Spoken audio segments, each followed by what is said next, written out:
Hello and welcome to the Nighthawk Racing F1 RSC Season 4 Blue Lobby. This week at another historic track, the American iconic Daytona Road Course. Firstly, I'm Midnight, and you can see myself and others in the red lobby racing here on the Nighthawk Racing YouTube channel. Please check out our Instagram and TikTok for other content and races too. But right here and now, it's my pleasure to introduce our very own McManly, a red lobby multi-sprint and feature race winner or podium sitter, and our co-commentary fellow here tonight for the blue lobby. Hi Mac.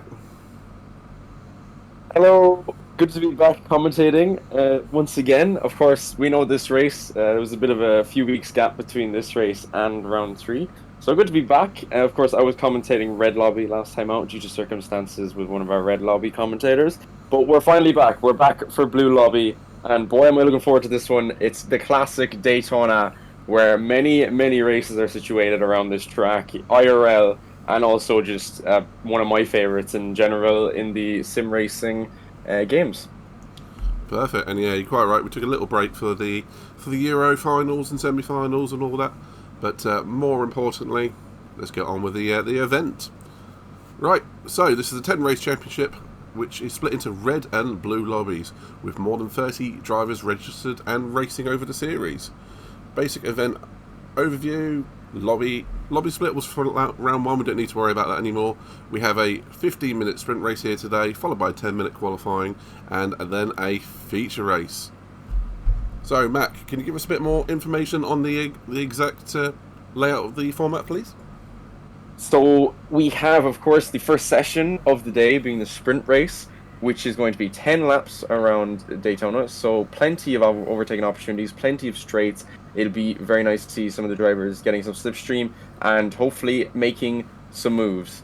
Then after that is the qualifying session, which will be a 10-minute qualifying session, which will set the grid for the feature race. Of course, the grid for the sprint is a reverse of the championship order for the blue lobby drivers, and then the feature will be based on that qualifying session as mentioned. 4x tyre wear, 3x fuel use, 35 laps in the feature race, and it's a grid start for the feature, rolling start for the sprint. So there'll be a bit of spacing between the guys during the sprint race, but then for the grid, it's the classic standard side by side, two people next to each other on each row of the grid for the feature race. And over to you, Midnight, for the points breakdown. Perfect, thank you very much.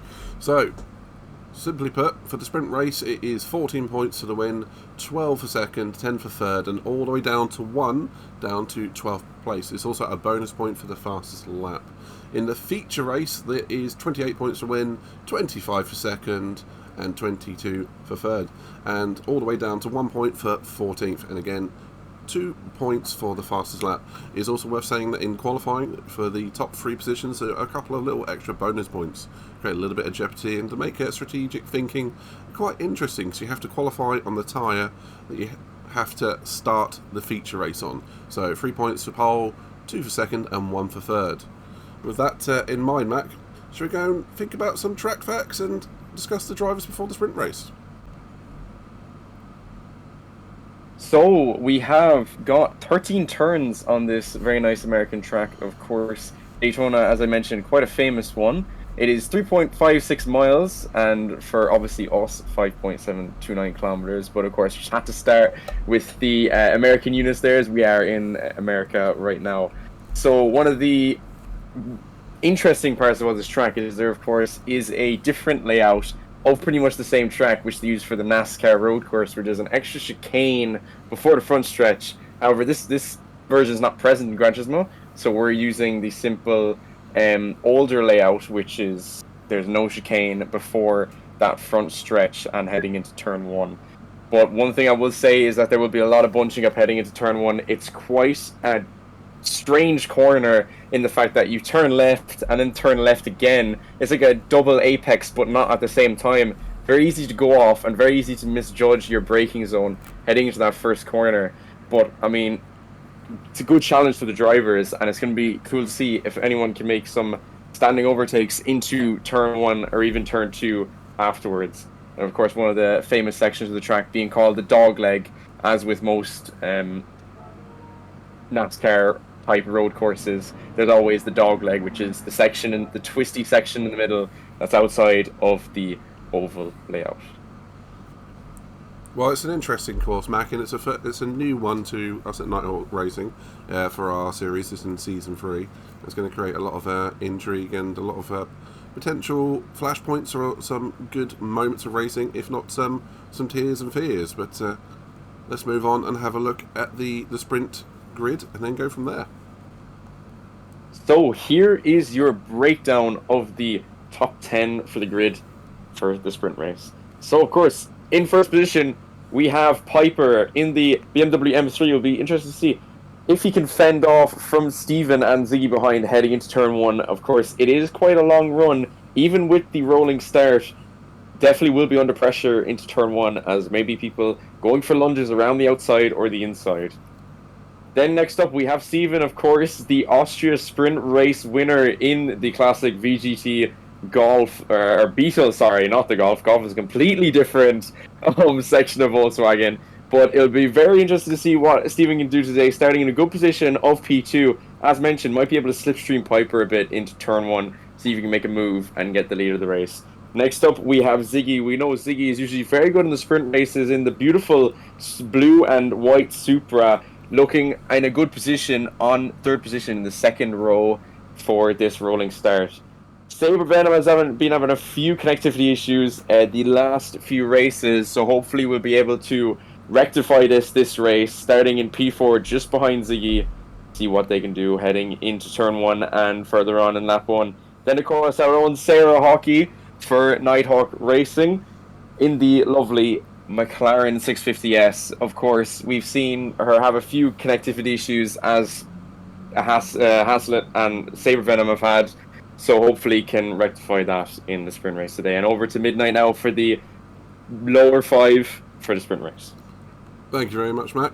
Okay, next up we have one of our very own admin in Big Crazy Bertie in that Aston Martin. He's definitely looking for a good couple of results this race after getting a little bit lost in a past couple of races, but he's known as a tyre whisperer amongst us, so maybe he can make that work to his advantage, starting in 6th. Next up, Lee, who's involved in the eSports BTCC, so definitely wanting to do himself a good result here. Next up, Sharon, always a highlight of these races to me in that lovely blue and yellow 911. Definitely looking for that good result. Up next in 9th, on the final row of the grid, we have our very own Kirk and commentator in that Vomit Comet BAR livery, as I always call it. It's definitely striking, isn't it? And then up next, Max Velocity, missing out on the red lobby by an absolute hairbreadth. But he's definitely got the speed to have a good result here. Let's see what he can accomplish. So that is our sprint race. Mac, let's get into it and see what these guys and girls can get up to. Okay, Mac, so we know the order. Who do you think has a good chance of performing well here today? It's a good question. I mean, I'd usually say one of the faster straight line cars, such as the Corvette or something like that, but a lot of these cars are fairly balanced on straight line speed, such as the 650S, the Porsche, we've got the Beetle in there, we've got the Supra. So honestly, it's anyone's game here today, because there's going to be plenty of slipstreaming, but I definitely say be watching Max Velocity and Kirk, starting both of them at the back. Obviously, Kirk a race winner in Austria. It'll be interesting to see if Kirk and Max Velocity can climb their way up through the field using the slipstream from the cars ahead. I'm going to completely agree with you on that.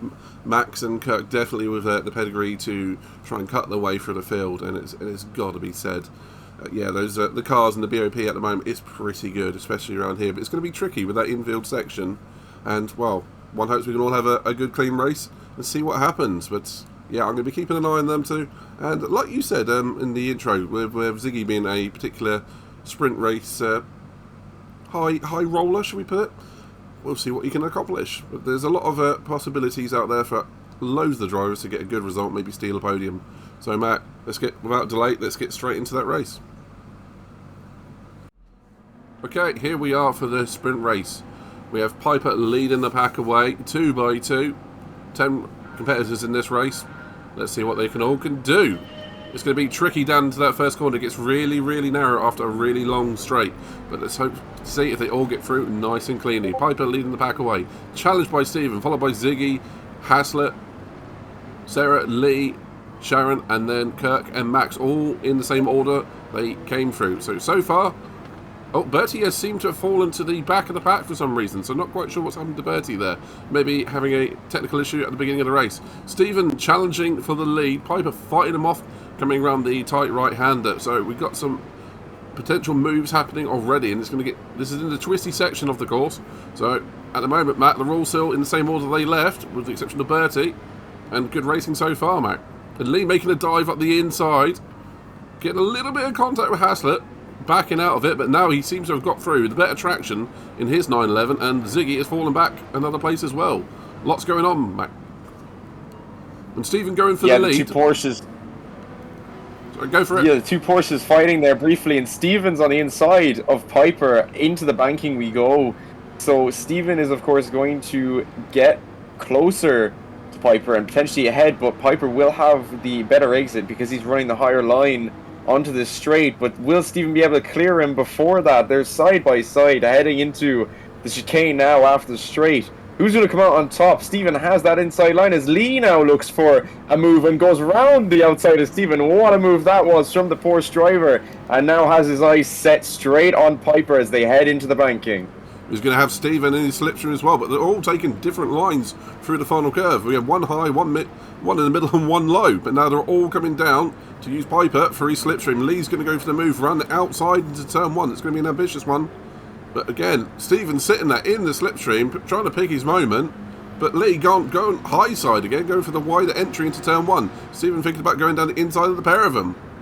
But Lee gets the line into the corner, a little bit of a bump from Piper there, but no damage caused, and they all get away with it. So Lee into the lead, Piper in second, Stephen and Ziggy having a little battle into the tight right-hander, and we've got Max Velocity out of nowhere is up to P6, and we have Sarah down to P7, Kirk up to P8, only one place up, and somewhere in there we've had Sharon with damage in the back left down to P9, and Bertie's still trying to make up time. Lots going on. And somewhere... Yeah, quite a Stephen's interesting first lap. Stevens dropped a few positions. Yeah, that seems to be from the challenge, roughly one with Ziggy, and Haslett snipped up the inside as well. And Haslett running wide onto the left-hander into the back straight. But I think there was some contact with him and Max. Yeah, Haslett having a few issues there and losing positions. And yeah, Max might have had a bit of contact and just given the position back, but that's going to hurt Max Velocity's fight through the field. So that's not going to help, considering Lee is now pulling away at the front in first position, as we see now as well. Ziggy keeping that P3, as you said, sprint race connoisseur, just holding his position for now, and might even be catching Piper as they head now into the chicane. It's quite easy to muck up the chicane, touch the grass at all, and you're pulled straight into the barriers. But looks like no driver has fallen victim to it so far. So as they head through the banking now, no moves being made, but a lot of slipstreaming being done. It's quite easy to pick up a bit of slipstream and get a move on your opponents on this track. You gain quite a lot of time considering how many straights there are on the banking, as this track is mostly banking except for the dogleg section in the center of the track. As we just see now, things settling down a small bit, but as I say that, we see Kirk defending while Stephen and Sarah. Stephen launches up the inside and Kirk goes straight off the track. Looks like Stephen giving that position back, but that lets Sarah get up 2 positions from 7th to 5th. So quite nice for her, but I'm sure Kirk won't be happy about that. Ziggy's off the track now in the Supra, loses position to Haslett. But yeah, very unfortunate for Ziggy. Hopefully might be able to catch back up and get that position back, but not sure what happened there. It seemed like he either ran wide at the tight right-hander hairpin, or maybe there was some contact with Haslett. Didn't quite catch it on camera, I'm afraid, but that does put Ziggy down to P4. I was saying on the previous lap about this point, Kirk was only up to P8, and then he was only at P5 at the end of the back straight. But obviously with that contact into turn one with him and Stephen, down to P6. But we also saw Max at this point in the track last lap, he fell back from P4 or 5 all the way back down to P8. So you've got to be careful when lifting off. You will just absolutely fall through the back and end up behind a bunch of drivers. But at the moment, Lee looks like he's making a break for it out front on those soft tyres in that 911. But Piper doing outstandingly well in that M6 in P2. It's great to see him there. Yeah, absolutely. It looks like max velocity on my screen got a move on Steven. Bit of contact with Steven on exit of the corner, but it was a fair move. He had the move done beforehand, just a slight tap on corner exit. So now things are actually settling down. We've got some gaps between the drivers, and now it's a game of conserve your tires, because there's a few high-speed corners on this track. Conserve your tires, but also try catch up to the rest of the drivers. As I said, Max Velocity and Kirk making their way through the field 6th and 7th right now. And we see actually Max Velocity going to be going for a move down the inside into turn 1, the M6 versus the 650S. Max has the inside line. Kirk heads off the track. Bit of understeer picked up there, and it looks like Max is going to get that move done and get out ahead. Yeah, it looks so. I mean, once you run wide there's little to no grip on the outside of that corner, plus maybe a little tap in there. Yeah, Kirk was unfortunately in the position to lose everything there, but Max gaining the position and now setting off after Sarah and the other 650S. And immediately challenged. Sarah closing the door, but I sense that this change of position might be coming down the back straight, because if you haven't got someone in front of you providing slipstream, you're immediately vulnerable, and Ziggy's just far enough ahead for Sarah not to get any slipstream assistance. But just behind, Kirk, DRS. Kirk and Steven now are at it as well. It's like DRS trains in F1. You can get caught up in a massive line heading down the back straight and then onto the main straight. As you see, Sarah getting overtaken there now by Max Velocity. Max Velocity up in P5 as Kirk and Steven battling. We saw them have a bit of contact into turn 1. Kirk squeezing him just above the yellow line, but it looks like Steven's not going to be able to get the move done. Kirk swooping into that corner and staying ahead, but that has let Sharon catch up to the back of Steven now. So Sharon's going to be getting a lovely dose of slipstream to get past Steven and maybe challenges. Oh, there's a bit of contact there as Sharon tries to head for the low side of the banking. Steven's going to pull back in front with the exit from the high side, but Sharon now does have that slipstream, as I mentioned, and they're both catching Kirk as they're heading into turn 1 now. Steven on the outside there now of Kirk as they head into turn 1. It's a three-way battle. As we see now, Kirk on the inside, just managing to defend his position from Steven. No move from Sharon either, so they stay as they are for now, but we've got another 5 laps for them to have battles in this race.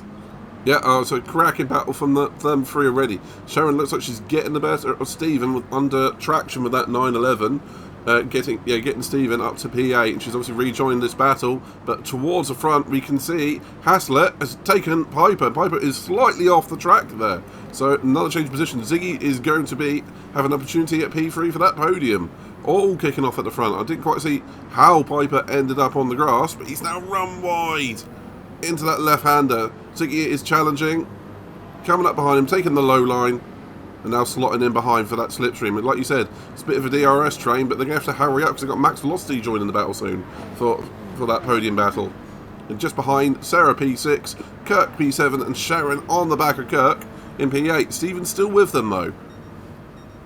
And at the moment, unfortunately, Bertie is bringing up the rear in this one, but hopefully he can get back into the action. And Ziggy has gotten past Piper, and Max Velocity is now challenging round the outside of Piper. And who is he going to give slipstream to? That's going to be key. I think he should give the slipstream to Piper and try and maintain this battle. But Max Velocity has just about got past him. And now, here comes Max Velocity behind Ziggy. But just behind that, Sarah is starting to fall into the clutches of Kirk and Sharon and Steven as they all come into the first corner. It's going to get really tight. It looks like there might have been a... Oh, that's ambitious from Kirk. He gets it done though. There wasn't any touches there, but it does look like Sarah had to get out of the throttle there. Oh, and now Sharon lay on the brakes. All kicking off here. Yeah, Sharon sending it down the inside of Sarah, but we have seen at the front, Max Velocity has overtaken Ziggy. Just after overtaking Piper heading into turn 1 in the exit. It did look like Piper, when he was overtaken by Haslett, did have a bit of contact with Haslett, but it wasn't anything enough. I think Piper might have been heading off of the track anyways. As there's all kicking off now in the back as we see Steven on the grass as Kirk and Sharon fighting, and there's contact between Kirk and Sharon spun round on the exit of the hairpin, and Kirk is in the wall. No idea what's happened there, as we see Ziggy's also off on the tarmac up in front. Absolute chaos heading into that section of the track. No idea what happened. I do believe Sharon might have potentially shut the door on Kirk and then had a spin, but no idea what happened to Ziggy. That looks like Ziggy's dropped from 7th when he was in 4th position, so absolute disaster, as Piper now has a 1.5 second penalty. So maybe Piper cutting the track and having a collision with Ziggy, because it does look like he's slowing down. So maybe an incident between the Portuguese and American driver there. But yeah, now with that, it looks like Sarah, as all of a sudden, was being overtaken while other drivers, is suddenly up in a P4 and happy out. Yeah, I mean, she looked like she was struggling on the brakes there, but then we saw Stephen go off on their tight right-hander, then followed by Sharon and Kurt getting together. It looked like just in front, just in the distance, Piper and Ziggy got together as well. So, yeah, Sarah went from I think, net P8, P9 to P4 in like 2 corners. So, good bit of luck there, but Stephen is chasing her down, and you can just see that Stephen's got some confidence on those brakes there. But Ziggy down to P6, but closely followed by Sharon, then Kirk, then Piper, who's fallen all the way down from what was P2, P3 a couple of laps ago, and now Bertie's joining the fray as well. But out front, at the moment, with nothing to do since lap 1, we have Lee, who is, at the moment, walking away with it, followed by our Sabre Verdum, also known as Haslett P2. Max Lossi's up to P3 with a couple of 2.5 laps to go. Let's see if he can get his way up to P2. Sarah P4, Stephen P5. Boy, breathe after that last lap, Mac. Woo! Yeah, lots of things happening, lots of contact as you mentioned, but that's just the way the sprint race plays out sometimes. As you mentioned, you know, Sarah struggling in the braking zones and in P8, but then all of a sudden, because of how frantic these sprint races are and people are trying to get positions quickly, you can just be lucky like that, and that's just the way the cookie crumbles for some drivers. As we see, I do believe that Sharon might have been overtaken by Stephen there a few minutes ago. So there was a bit of a battle going. Or sorry, Sharon overtook Ziggy a few minutes ago, so there was a bit of a battle going on there, getting up in the 6th position. But now Sharon's catching it into the wall, into the barrier on the outside of the chicane. That is Sharon, unfortunately, hitting the wall hard, and that's going to be front end damage for the Porsche driver. Just, I think, maybe picking up a bit of the undulation on the exit of that chicane and unsetting the car and setting it into the wall. That's really unfortunate. So Ziggy's going to regain that position that he lost to her. But yeah, up at the front, as you mentioned, Lee driving away, and Haslett and Max Velocity just doing their own thing up in front. Yeah, absolutely that. I was watching Sharon at that time. It looked like she unfortunately caught the undulation, the bumps out of that chicane, and then just the back unloaded. I was having a look at her tyre wear at the time, and it looked like that right tyre just let go. And unfortunately, on Daytona, as soon as you lose that rear traction, you're round. And as you can see, Ziggy, unfortunately, having a spin. Was that all by himself, Mac, or was that an incident? No, it looked like it was all by himself. It looked like nothing else happening there, just Ziggy dropping on the exit. There is, of course, drivers will run that exit quite wide past the white line to just get a better exit, and there's sometimes better traction outside there. But yeah, just sometimes there is a few bumps and there's a bit of a curb there, and you can hit that the wrong way and it could send you around. So unfortunate for Ziggy, drops back to the back of the pack, past Sharon, as he is a bit of oversteer again, exiting there. But yeah, very unfortunate. But Kirk and Stephen here having a bit of a battle. Yeah, I think Kirk got past Stephen on the last lap or two, but Stephen's coming back at him. And again, cutting across the nose of Stephen. He's done that a couple of times this race. But completely legal. Each driver giving each other enough space to have a hard but fair race. But Kirk trying to make his way back up after that incident where him and Sharon collided onto the back straight. These things do happen, and like you say, like you often have to say, that's one for the stewards. But that'll be something for post-race. At the moment, it's just looking good for Sarah and P4. But it's hotting up at the top, as we got Sabre Venom or Haslett starting to battle with Max Velocity. 2 laps to go, he has caught him. Can Max get up to P2 with that slipstream and then set off after Lee? I feel like pushing for the lead for P1 might be a bit hard for Max, but I think P2 is definitely reasonable. It's definitely a possibility, Mac. Yeah, definitely. I mean, we've seen Max Velocity have some good pace all race. I mean, if it wasn't for him having to slow down and give positions back because of an incident, I'd say definitely could be in P2 already. As, yeah, I believe there is a battle further back in the pack between Piper and Birdie just evolving right now as they head into this quick left-hander in a second, side by side. Very hard to go side by side through that corner because of the grass on the outside, but they make it work, and Birdie down the inside into the hairpin. Great move between the Aston Martin driver there against the BMW M3 driver of Piper. But yeah, as you mentioned, Max Velocity actually as well has gone past. It looks like maybe Haslett might have an incident, because that looks like Haslett is very far back. Yeah, it looks like he's lost at least a couple of seconds. I would imagine it would be a spin coming onto the back straight, and like you said for Bertie, that was a good move too. And we have heard that he had his brake stuck on at the beginning of the race, so that was unfortunately why Bertie was so far behind, but making his way back through with a good move alongside Piper, good racing between those two. But starting the last lap, any second now, Lee in the lead. That rear right tyre is looking a little bit worn. He's going to have to be careful, even in the sprint race, because Max Velocity is only 2 or 3 seconds behind him, followed by Haslett. Any battles on at the moment? I think we still have Kirk and Stephen are still together. So, still something to play for, particularly for P5. Yeah, definitely. We'll have to see as the last lap counts down now. Something I'd just like to point out, which would be interesting for the feature race, as it is a big topic, comparing the Porsche drivers in the 650S. Of course, we've got Porsche, McLaren right now in the top 4, and you can see the McLaren driver is running at least 10% or 15% more fuel, so that'd be an interesting factor for the feature race. But yeah, it looks like Steven looking for a move there into the second hairpin, but nothing coming of it. But yeah, I do believe as well they're stacking up further back. Bertie, Sharon and Piper, 7th, 8th and 9th, all trailing each other.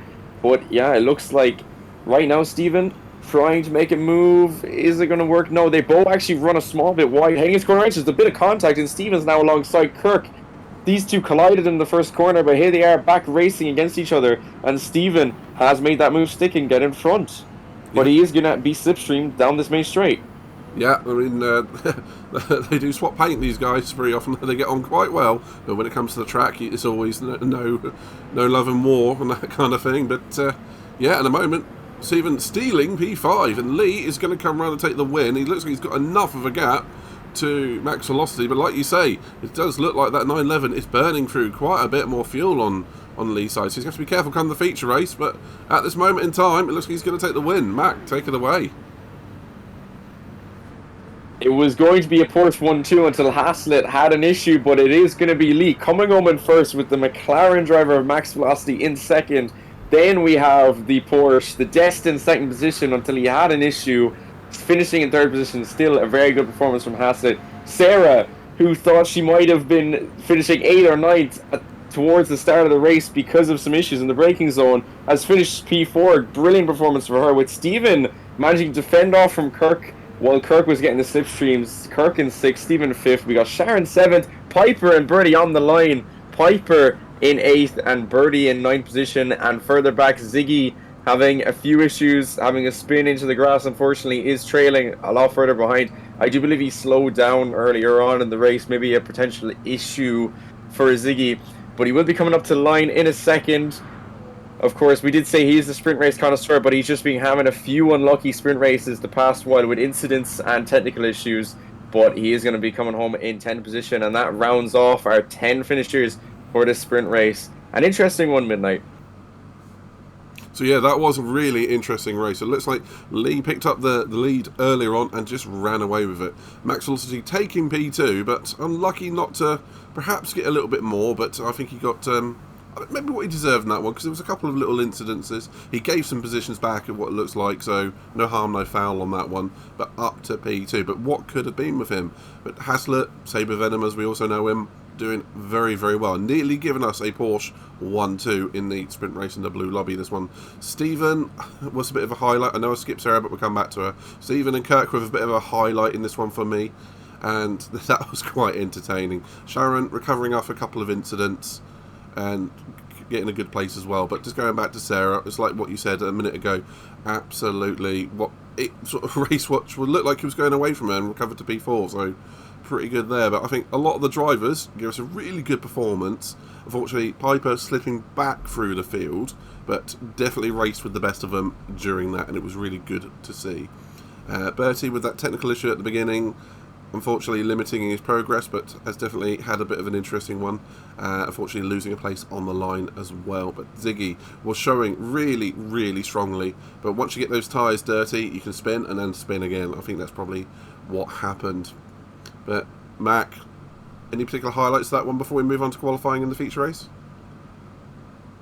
Yeah, I mean, Lee takes the lead from the get-go. Sorry for the bad pun. But yeah, I mean, a great performance from Lee. Absolutely dominant that whole race, even when there was stuff happening around him. So a really good sprint race for themselves. But yeah, as you said, I mean, there's a few standout performances. Max Flossie, of course, having a bit of a rough start, managing to finish P2 in the end, capitalizing on other mistakes and just cutting through the field as quickly as possible. That's all what the sprint race is about, getting up from them lower positions to the top. But yeah, I mean, some unfortunate performances as well. As you mentioned, Ziggy, it's very unfortunate in these sprint races. They can either go perfectly or they can go terribly. With such a short distance, you can have someone you can have an incident not even your fault. You can get someone spin into you and it's suddenly all over. So sometimes that's just the way the cookie crumbles, as I mentioned, and you just have to gear yourself up for the feature race, knowing in mind that, you know, that was just a one-off. The feature race is your canvas. You can do whatever you want in that race. But yeah, I mean, great performances from all the drivers. I'm looking forward to the feature race. Likewise. And have you been watching Bruce Almighty recently? Because I keep hearing that's how the cookie crumbles. Anywho, we'll move on. So, Matt, to qualifying, let's have a look at see who got pole and go from there. First off, qualifying on the soft tyre, we have Max Velocity with a 1 minute 45.6. Really, really good time from him there, and nearly a second clear of our P2 driver Haslett in that 911, but who did qualify on the medium tyres, so it will put him in good stead for the end of the first stint. In P3, we have our sprint race winner in Lee, also qualifying on the medium tyres, but 1.3 behind the pole position of Max. But still, on that medium, it's going to put him in good stead for into the second stint. P4, Bertie on 147.1 in that Aston Martin. Really, really good. Qualifying on that soft tyre, he's going to need every scrap of grip from that car. Sharon, P5 in that 911 on the medium tyre also. Kirk, P6 in the BMW M6. So he's going to be wanting a good result here after battling, particularly with Stephen during that race. And that was a medium tyre as well for him. Sarah qualifying on the medium tyre in that McLaren 650S on a 1 minute 48.3. Ziggy taking up P8 in the Supra. And then Simon joining the grid today for the race, for the feature race. Now, let's see what all of our drivers can do. Mac, I'm looking forward to this one. It's going to be an interesting one. Without further delay, let's just get into it.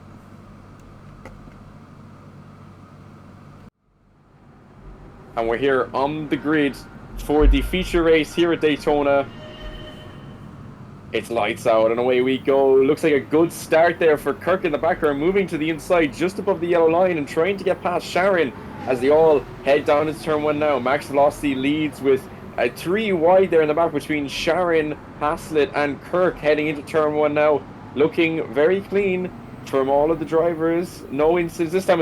Actually, I say that and it looks like Sarah's gotten caught up in an incident there backwards. Spun round in the barrier off of turn one. Very, very unfortunate. Bit of a collision with one of the drivers. As we see now, let me just mention, on board with Kirk here, up in the P3, was up in the P2 there before Lee sent it down the inside. But a brilliant start from Kirk in the M6 up from P6. So he'd be very happy with that as well. Sharon up to P4 as well. So a lot of position changes as Lee sends it up the inside now on Max Velocity into the hairpin as Kirk now looks for a move. Kirk gets an absolute swapper off corner exit, which lets Sharon get up alongside him. But it's Max Velocity on the inside, trying to send it down and gets back past Lee. Sharon up into P3, ahead of Saber Venom, who is now past Kirk as well. So Kirk getting that swapper is lost him 2 positions, which is very, very unfortunate.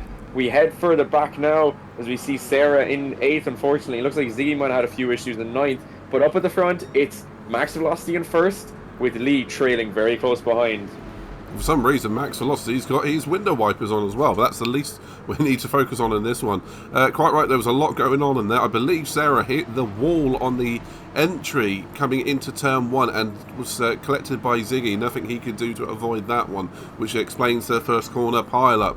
But like you say, it looks like Max and Lee trying to streak away at the front, but closely followed by Sharon in the other 911. And then we've got a trio of 911s in the top 4 here, all one after the other. And then it looks like Kirk has picked up a half-second penalty coming through the fast chicane on the back straight in P5.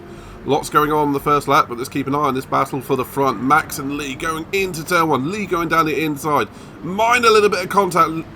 Looks like Max has run a little bit wide. Max slots back into P2. Lee up to P1 and follow them through. We've got Sharon going for P2 now. And a little bit of contact again, but just about to get away with it. Looks like Max might just about maintain P2, but Sharon is on the power early. That 911 has got great traction. In fact, looks like Sharon has just about gotten around Max with Lee in P1. So we've now got a Porsche 1-2 with Max diving up the inside into the right-hander. Oh, Matt, I need to take a breath. Phew. Yeah, some great action here. It looks like it's the Porsches versus the lone McLaren right now in the top 4. But yeah, as we mentioned, the Porsche is quite strong around here, but it's going to be struggling with the fuel and tires as we get further into this race. But yeah, Max Velocity getting overtaken by Lee. There was a bit of contact into turn 1 between Lee and Max Velocity, but it's very hard going side by side in that first turn because you're braking and turning at the same time. Very easy to snatch a wheel and career into the side of somebody. But we did see further back Super Simon getting overtaken by Ziggy, so Ziggy making back up the positions after collecting Sarah, as you said. But yeah, up at the front now, stabilizing a small bit, but Max Velocity will be slipstreaming Lee's. In fact, Max Velocity looks like he's got a brilliant exit there out of the chicane and closing up to the back of Lee in the Porsche.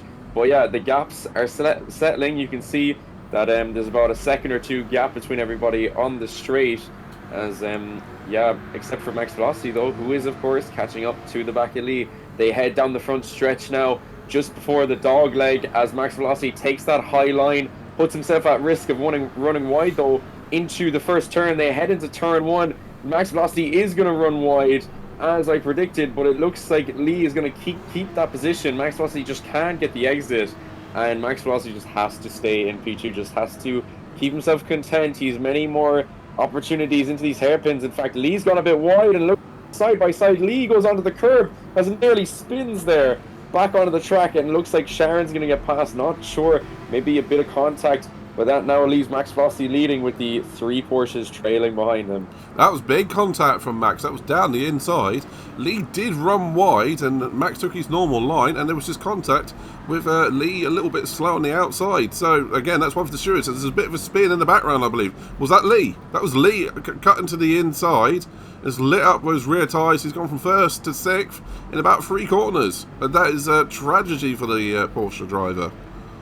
Well, that kicked off very quickly, but Max in that McLaren, which is known for being very good on tyres, pretty good on fuel in P1, followed by Sharon, but on those medium tyres, so looking good for Sharon as well.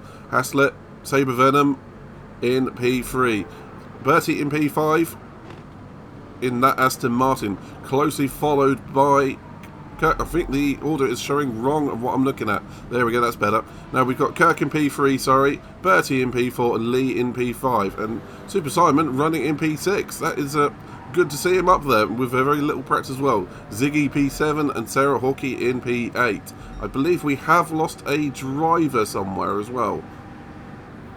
Yes, Sabre Venom just there disconnecting, not sure what happened, but it looked like he was running very slow on the back straight, and all of a sudden heading into the chicane, cutting the grass, and all of a sudden gone. So maybe another technical issue there. We've seen a few drivers having tech issues, but yeah, running very slow down the straight, trundling his way down the straight, in fact, getting overtaken by Kirk and Birdie before heading onto the grass and disconnecting. But unfortunate, it was looking like a good contender for the podium spots, but that leaves us 8 now as we head on to lap 4 of this feature race. Yeah, it is confirmed that it was a technical problem for Haslett. Unfortunately, he has had lots of problems with the disconnects in the last couple of weeks. Unfortunately, was disconnected, I believe, at Monza as well. So unfortunate, it does happen sometimes. But that is what is one person's tragedy is another person's good luck. And Kirk is up to P3. He's looking good. And let's see if he can challenge Sharon and Max Velocity for P2 and P1. Bertie running high in that Aston P4. Looks like it's settling down a bit now, as we said.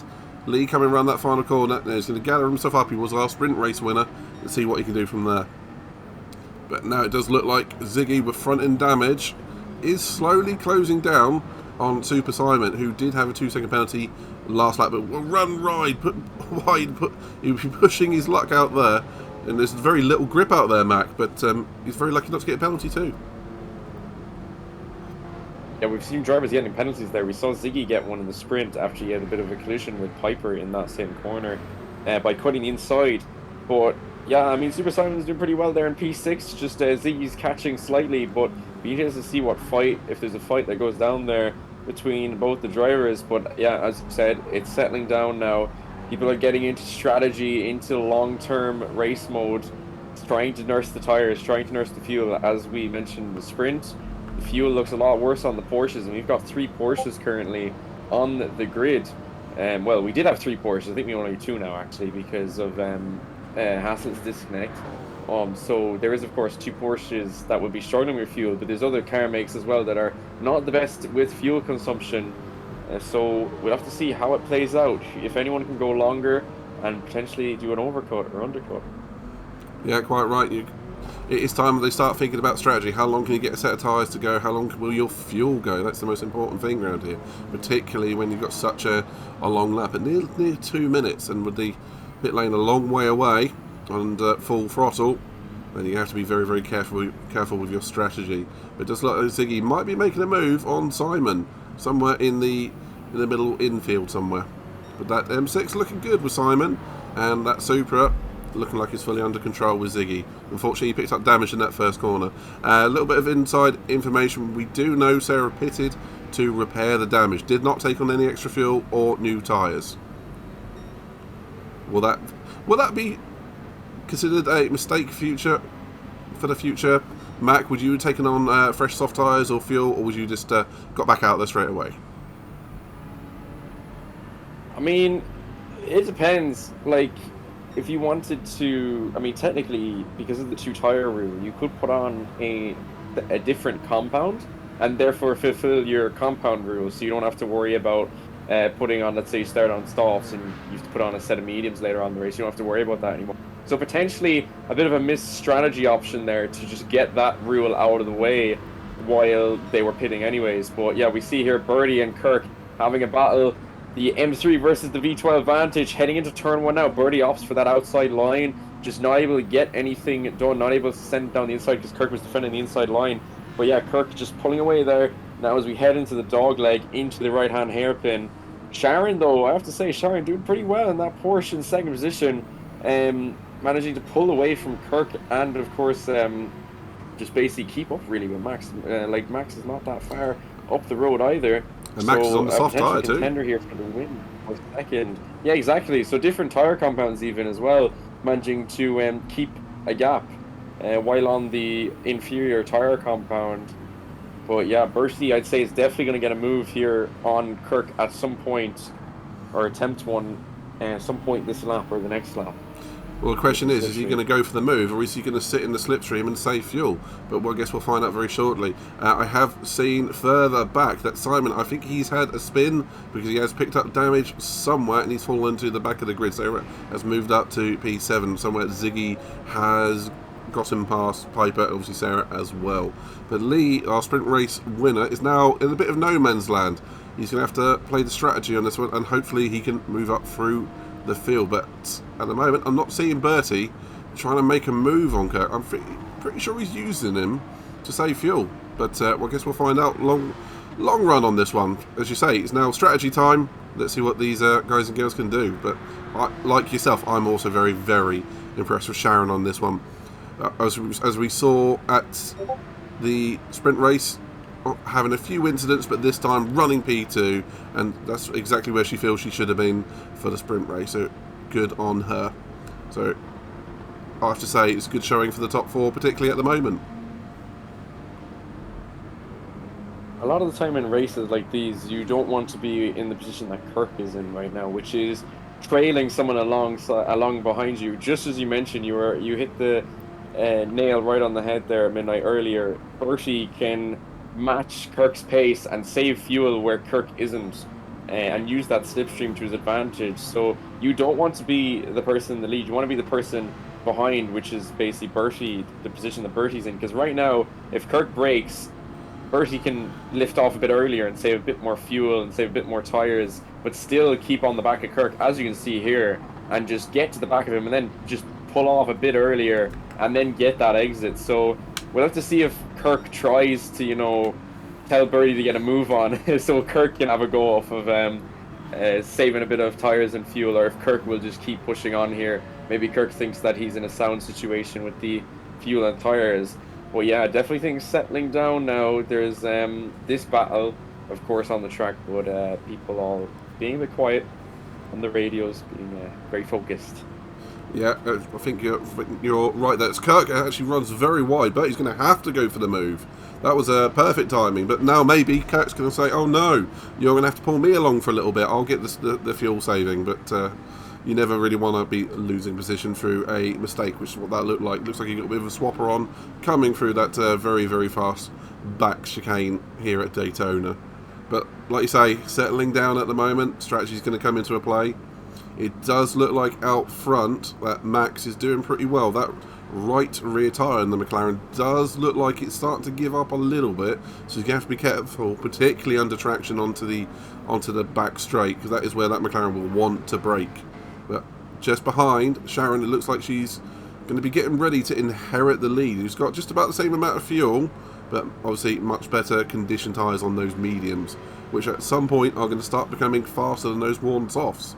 But that is where the strategy is going to come into play. But Bertie taking P3 with slightly less fuel than Kirk, which is a little bit surprising given the fact he was in that slipstream. But maybe Kirk doing some short shifting and using the power of that BMW to good effect.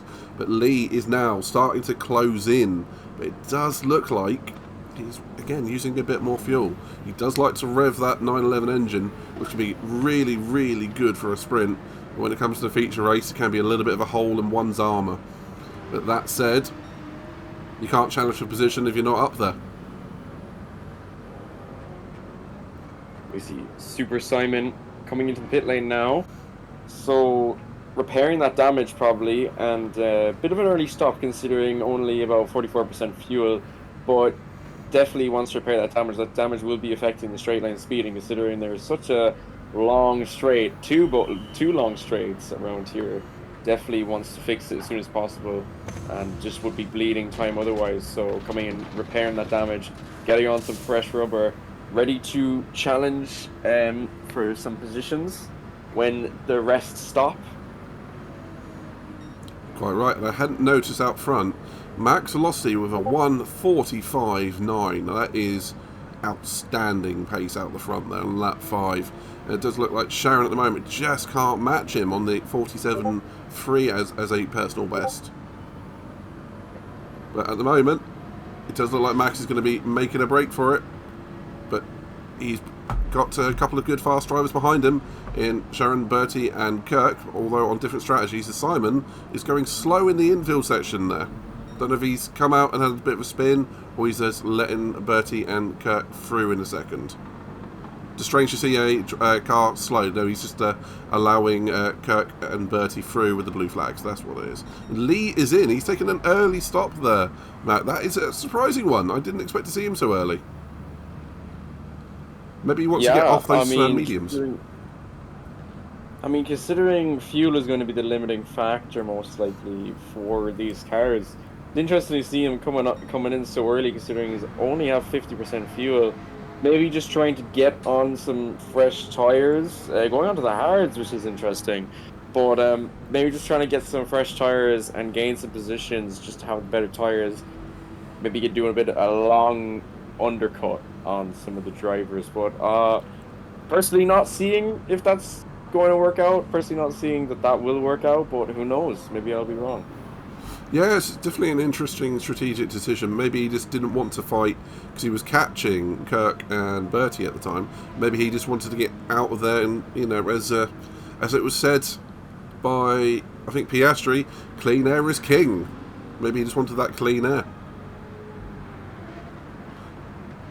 But I got to say, at the moment, same time, this track. Right, you go, Matt.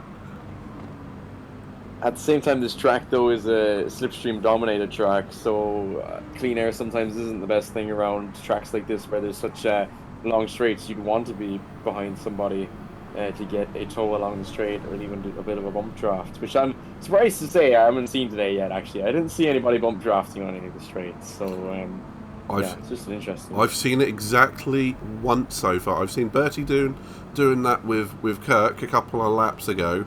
But yeah, it's not been very prevalent today. It's something you do see, particularly at Daytona. But that's something we've got to look forward to for next week at Daytona Oval.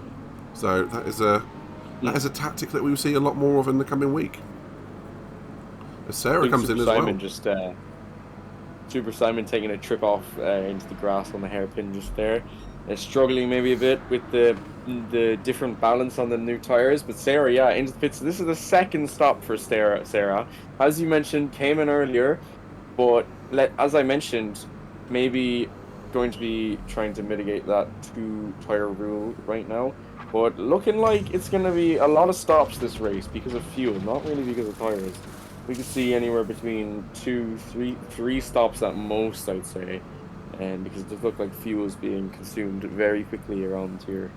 Yeah, I would be expecting a 2-stop, particularly for like the low tyre wear McLaren. That car should do a good number of laps on the softs. But again, this is going to be limited by fuel, and if you run out of fuel around here, particularly in the wrong spot, you're going to lose a heck of a lot of time. But we're getting to that point before the front runners come in. I still see the top 4 with at least quarter of a tank, top 5. So still a long way to go for those drivers. I think they should be coming in the next 2 to 3 laps if they're going to be considering a bit more of a normal strategy, which will put them around about lap 13, 14, which should be a nailed on 2-stop with a splash and dash roughly at the end. Very yeah, it's all boiling down to strategies now. As we head to lap 11, as we see Max Velocity lapping Sarah, of course, as we mentioned, Sarah's made 2 pit stops, so that's not representative of Sarah's pace, really, because Max has not made any stops yet. So Max will drop behind Sarah once again, once coming into the pit lane. But, Simon there, just saw a glimpse of Simon heading off into the gravel, or grass for a second. Not spun round, that's facing the right way, just maybe outbraking himself. Unfortunate, just maybe, as I mentioned, struggling with the balance of the car and new tyres. The balance changes quite a lot when you put on a new set of tyres, and he does have damage because of hitting the wall. But it does change quite a lot when you put on new tyres. We saw it, I believe, in Barcelona, maybe with Sophia, I think, when she bolted on new tyres.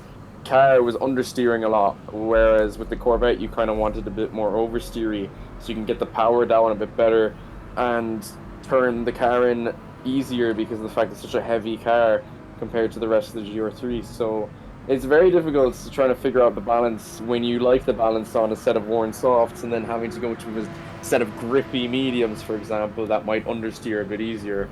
As we see Max Velocity heading into the pit lane, so the leader pits off of the soft tires and in for some fuel. So Sharon now inherits the lead in the Porsche. That rear right looking a bit grim on Max Velocity's car. Yeah, I think you're quite right. It comes down to a lot of drivers' preferences and driving styles. Some people prefer the harder compounds. As you quite rightly said, Sophia at Barcelona was just as fast on the mediums as she was on the softs, but with the added benefit of being more comfortable on the mediums with harder durability as well. So a bit of a win-win trade-off there for Sophia back then. But obviously here at Daytona, looks like there's about 12 laps of life in those soft tyres for the McLaren. And Max Velocity pitting after lap 12. A lap or so early, I would have expected, but just means a slightly longer stint on the medium tyres when he gets onto them. We're on to softs again for the stint 2, so final stint should be mediums. And out in P3, Bertie has lost a position with Kirk. That's an interesting one. So maybe he has an incident, maybe a spin, but Kirk taking up P2 now. Yeah, interesting one.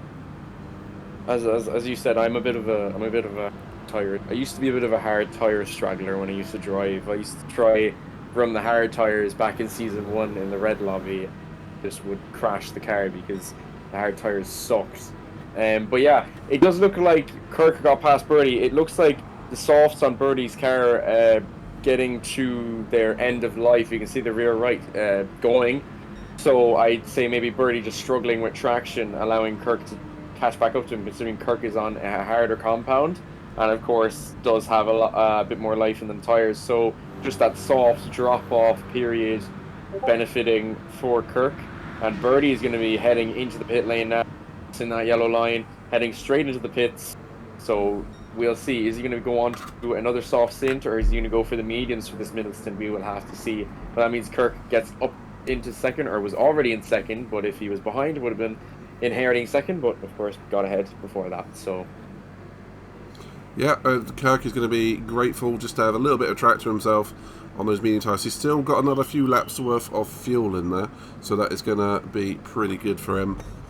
And otherwise, Sharon still looking pretty good out front. Definitely taking those medium tyres as long as they will go. Be curious to see if she goes some medium tyres again for the second stint, so it's medium, medium, soft, or she goes to soft tyres. So, yeah, to be found out, I guess. But at the moment, it does look like Max Velocity is in comfortable control at the moment. Fuel tank, fresh soft tyres, running in P3 with the two in front, still to stop. And Ziggy still carrying that damage from the opening corner with Sarah, but he's doing pretty damn well considering he's been carrying that damage for best part of 12 to 13 laps now. So good on Ziggy, and it's good to see him having a strong race. But he's going to be happy to get that back in the pits and the front end fixed with a new set of tyres and a big full tank of fuel. But Bertie has come out just in front of Lee. Bertie on those medium tyres and Lee on those hard tyres but with less fuel. So Bertie holding a few more of the cards in that fight. So, Max, so far, who's impressed you so far?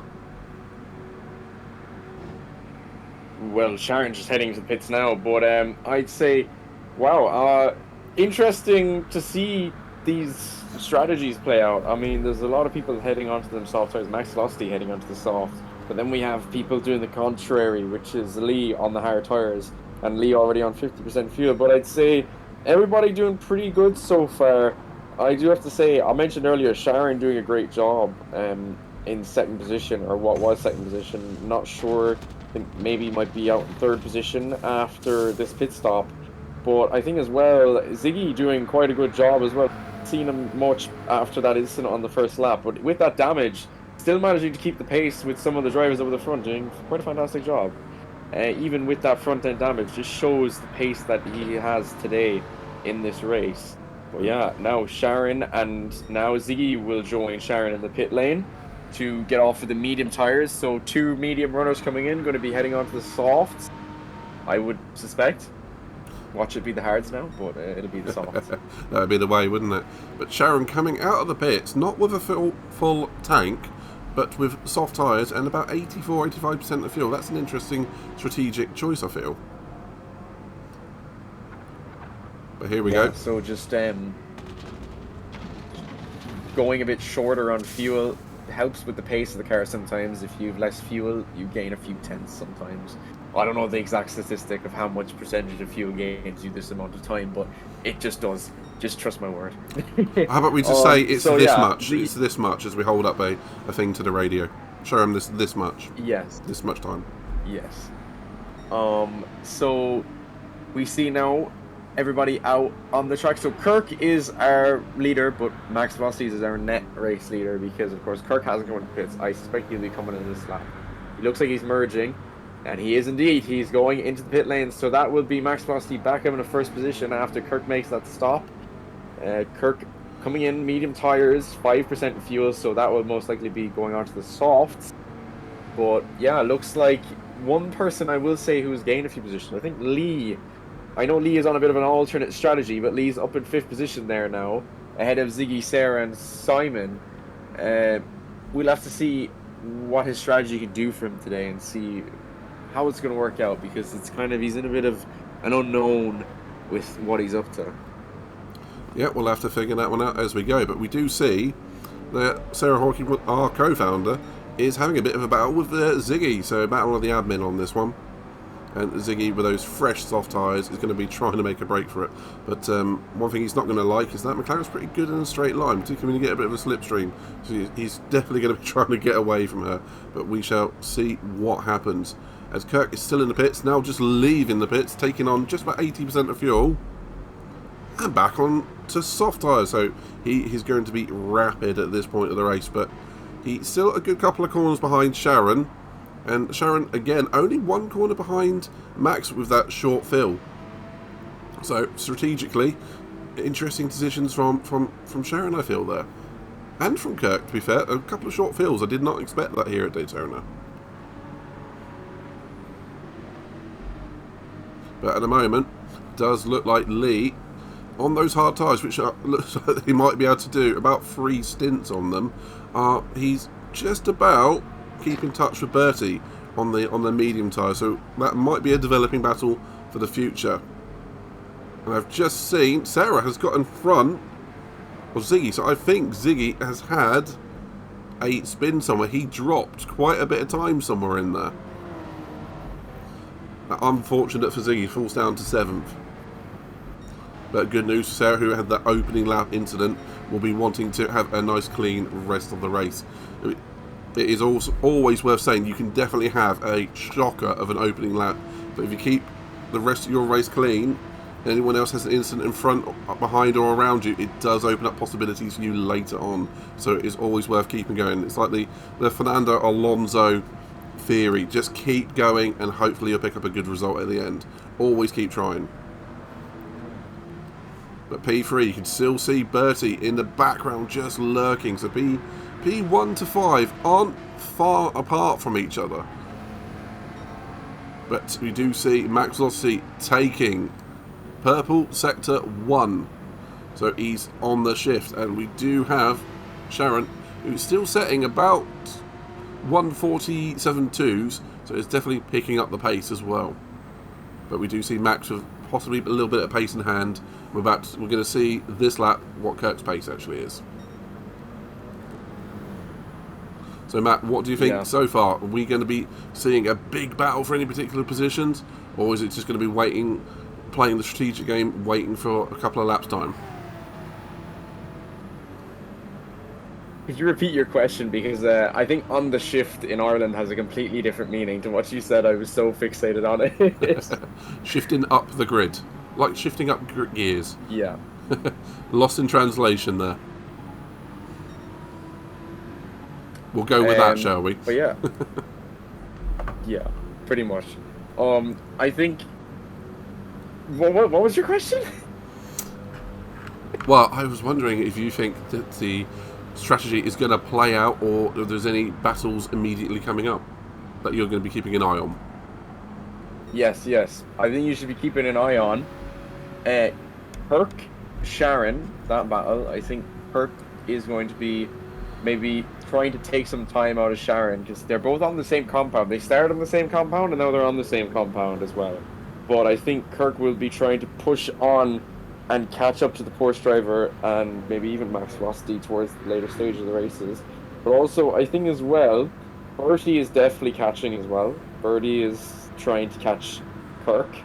And then towards the back as well, I think Ziggy and Lee potentially might be something to look out for towards the later stages of the race. I'd agree on that.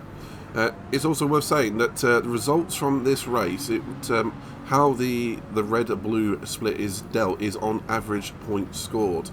So a good result, particularly a double podium or a win in sprint and or the feature, can set you up for a change to the red lobby. And at the moment, Max Velocity looks like he's absolutely knocking on that door, and so does Sharon and Kirk. All three of them look like they're having really, really good feature races at the moment, and it's something that really does play in for big points for both this race and the race after.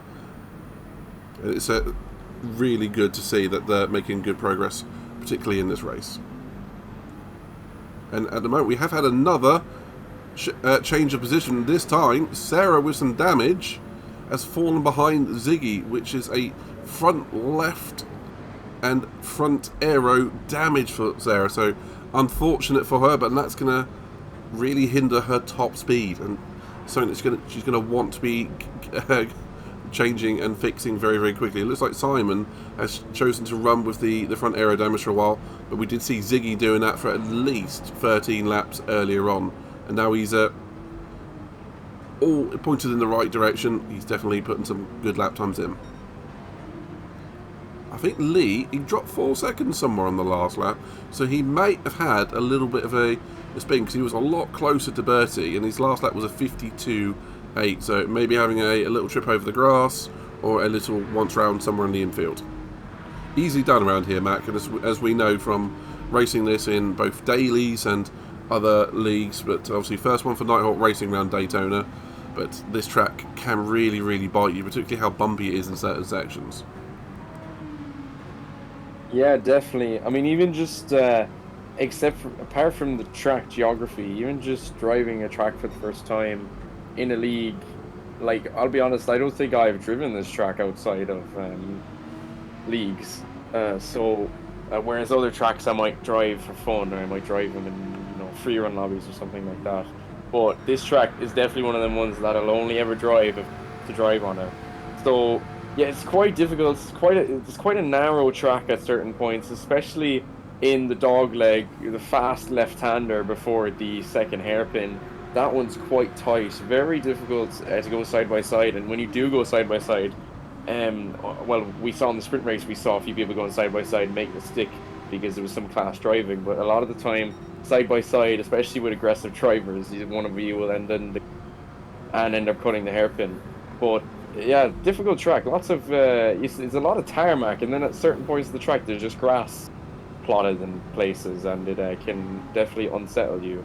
And if you touch it, especially like Birdie nearly just did, he was just on the edge of the curve there, and kicking up a bit of grass there. But it can unsettle the car, especially when you get towards the low tire wear stages of the race.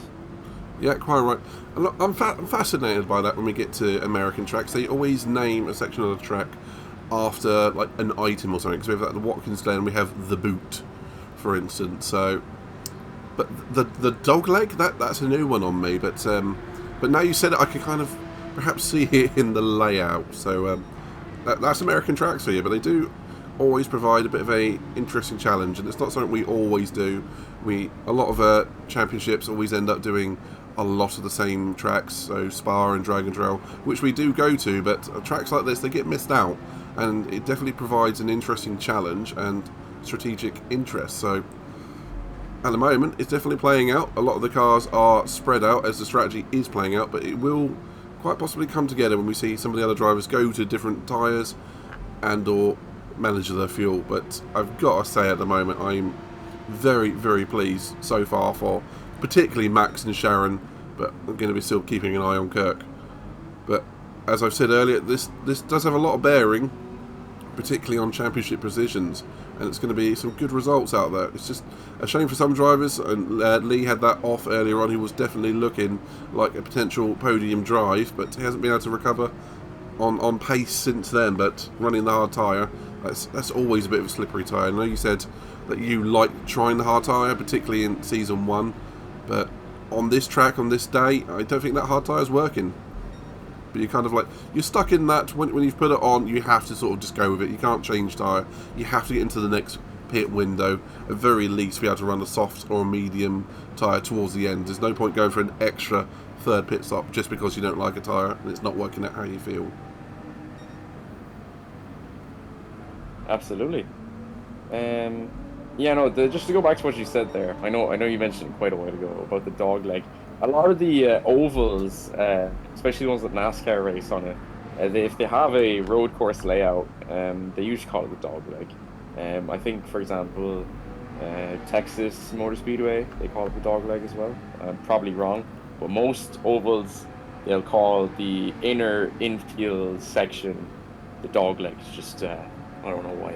Don't ask me. Ask Mike Joy or something, one of the NASCAR commentators. But yeah, I mean, It's gonna be just to see how the strategy plays out. I actually, for once, have no idea how it's gonna work. So it's all up to the drivers now. They're the only ones that know what the tires feel like, what the fuel is like. We're just here observing and making our best predictions. So, yeah. Right with you on that. What car out there looks like the most sort of natural to you, or maybe the driver? Because every time I go on board with some drivers, you can sense when they are not either comfortable on a set of tyres or the car. But I'm just going to use the top two for an example here. That McLaren with the right rear always looks like it's struggling to put the power down, particularly in the fast left-handers. But Max is handling it beautifully, it has to be said. But I've not once seen in this feature race Sharon have a problem with that 911. It just looks like it gets on with the job, and she's nice and comfortable in it, for instance. Yeah, I think the 911s are cars that don't tend to understeer, or sorry, don't tend to oversteer very often. So they understeer rather than oversteer. So for Lee as well, Lee looks fairly comfortable on the set of hard tires. He's barely any tire wear on them, which is kind of funny to see, considering the softs and mediums are wearing a lot quicker. But both the Porsche drivers of Lee and Sharon look like they're quite comfortable on their sets of tires, and they're not having any tires really worn down more than the other. You can see there, yeah, Lee has been on them tires since I believe something like lap 8 or 7, and is still going along perfectly fine. But I have to say, when it comes to the strategic options of Lee at this point, 21 laps in, will that 911 do what will be at the end of this lap, what, 13, 14 laps? He's definitely going to have to do a bit of fuel conservation, because he's going to have to come in, I think, this lap. Was it an error coming in so early? But it's always easy to tell with hindsight, though, isn't it? I mean, you can try something, see if it works, go long on a stint, see if you can just find a bit of clear air. But I don't know. I think he's going to be running a fuel mode 6 for at least a lap towards the end. Well, we've seen drivers taking the fuel and stuff for like 13 or 14 laps, so it should not be a problem, considering when he comes to the pits, there's going to be about 13 laps to go. Now, we know the Porsche is very fuel heavy, but if he can try coast it a bit better than he has been, I think it's possible. That's fair. Less to worry about then. Less to worry about. But I'll stay with him for this one, because he'll be shortly coming into the pits, and we do see Super Simon, who we'll just briefly go on board with, definitely fueling up, which might be towards the end, might be for the final stint, or maybe a splash and dash attempt at the fastest lap later on. But yeah, we'll stay with Lee coming around the final corner, see if he goes into the pits. There's one thing I've got to say, I'm looking forward to hearing about the red lobby as well, which will be available on the Nighthawk Racing YouTube, and also check out both TikTok and Instagram for other content as well. We do put out posts fairly regularly and are hoping to build a bit of a community behind this, and you can support the drivers as well with a few tags, comments and likes.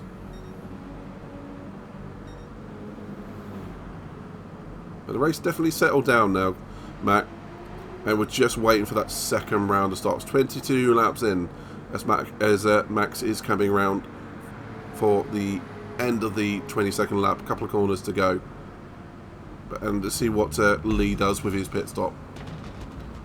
Any particular thoughts or highlights so far, Mac? I mean, as you mentioned, quite quiet on track right now.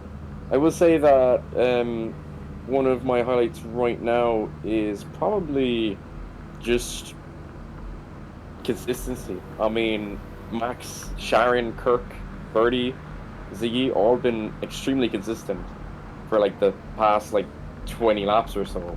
So kudos to them, because I mean, it's very difficult, especially on a track like this with such narrowness in certain parts of the track in the infield, to keep it, consistent, not drop the wheel into the grass and spin round or anything. So you see Lee coming out and a lap down from Max, but yeah, I mean, just that's my highlight. It's just the admiration and the consistency of the drivers right now. I would absolutely have to agree with you. It's really good to see. There's been very, very few sort of self-incidents where we've seen people catching a curb and ending up in the barrier. I mean, it will always happen around here once or twice, but as drivers have settled in, I completely agree with you. And Simon comes in. He's only just been in the pit, so maybe he's picked up. Yeah, he's picked up some damage. So he's coming in and hopefully pitting now for the last time. But also, like you said, Lee coming out directly behind Max. That is very, very briefly a lap down, but as he is in the slipstream of Max, he can sort of coast, save a bit of fuel, and he'll be immediately unlapped as soon as Max goes in the pits. I'm still keeping an eye on Ziggy and Kirk, see what they can do, because I don't think the podium positions are finished yet. I do feel like Lee is racing for 5th at the moment against Ziggy and Bertie.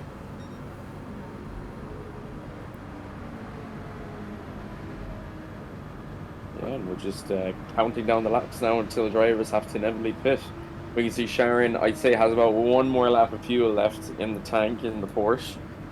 Max velocity, I think maybe 2 potentially, because the 650S is obviously just naturally better at saving fuel. Or actually, you know what? They're actually fairly close on fuel levels, but I do think Max will be able to make 2 laps on that tank. You see Sarah now coming to the pits. Another 650S driver heading into the pit lane off of soft tires, 12% fuel. So this will be likely the last stop of the race for her. I do know she was following a pre-designed pit strategy, so she's keeping to that strategy, and this will be going to the end if all goes well, but most importantly, getting rid of that damage.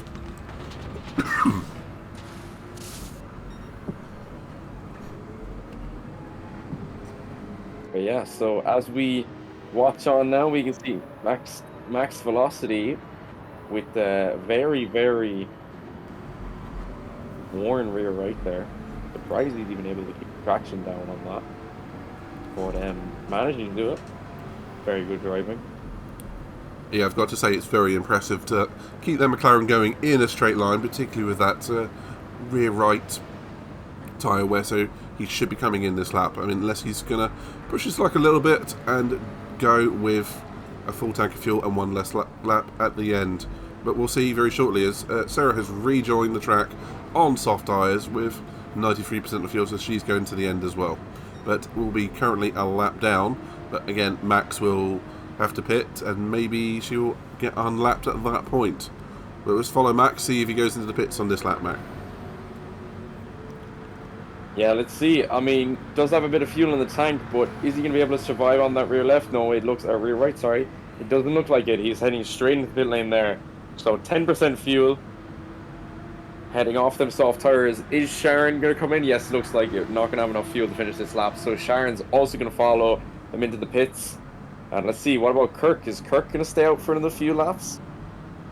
Oh no, it looks like Kirk might actually have another lap of fuel. And then softs are looking handy dandy. So Kirk staying out for another lap there.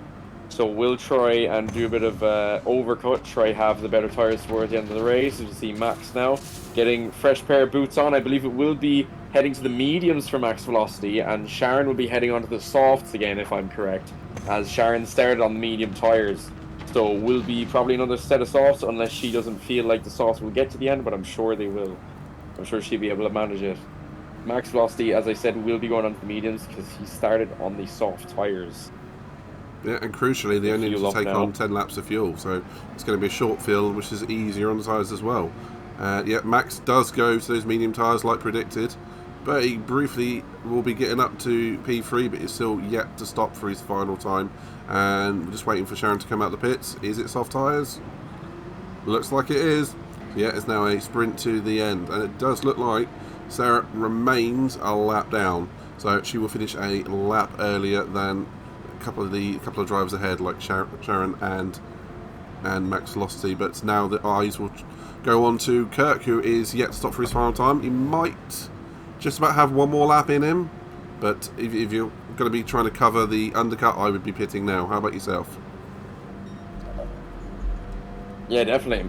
You don't want to get undercut. I mean, even if you, even if you get undercut by a bit, though, you will have a bit of slipstream to try to catch up, and you will have the 1 lap younger tires. So it depends really if you're willing to take that risk, and just be happy with coming out behind the driver and having to catch up to them. But there'll be a big variety of strategies. We'll see what happens.